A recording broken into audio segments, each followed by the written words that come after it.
In CI News this week, the government finally publishes guidance which better safeguards gender-questioning pupils in England. The Institute warns that a new definition of Islamophobia could undermine free speech, and calls to scrap the historic practice of parliamentary prayers are rejected.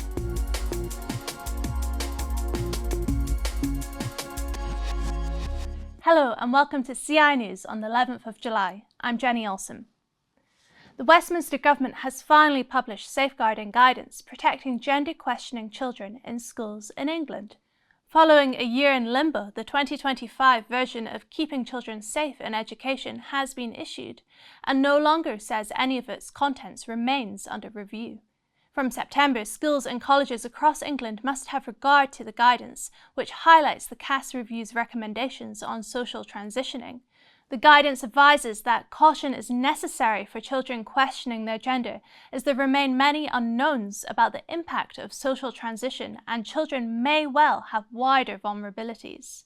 The Institute's head of education, John Denning, said that despite remaining flaws, the guidance is a welcome development against transgender ideology in schools.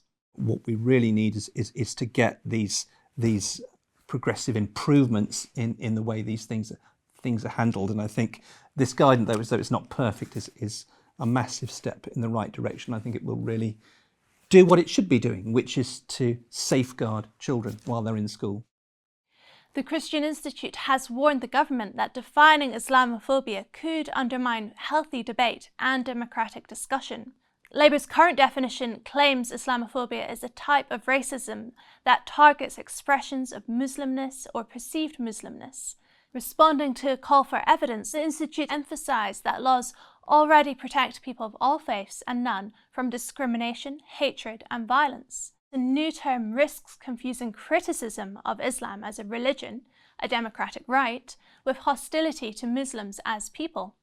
A member of an organisation that has signed up to this kind of definition could be disciplined for Islamophobia if they criticise mandatory female head coverings or suggest that UK law is preferable to Sharia law. Parents in Great Britain who lose a baby before the abortion limit will be eligible for bereavement leave under new proposals.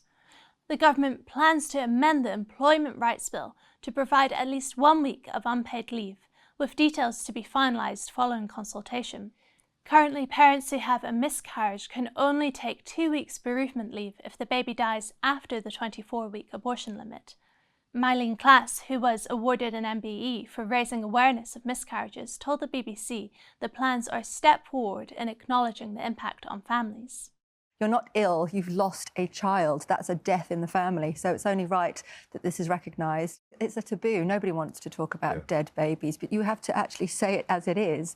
To lose a child, it's harrowing, it's traumatic. And finally, the leader of the House of Commons has refused to scrap parliamentary prayers.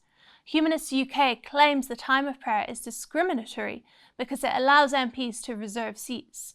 But Lucy Powell emphasised that Parliament remains attached to the Church of England and that committee members can reserve a seat without attending the voluntary prayers.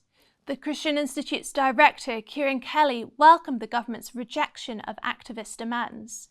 Whether Humanists UK admits it or not, parliamentary prayers are part of the Christian heritage of our country. These complaints, which are disguised as democratic concerns, are really another attempt to drive Christianity out of public life. To explore these stories and much more, visit our website christian.org.uk and be sure to subscribe and follow us across our social media channels. Thank you for watching and have a blessed weekend.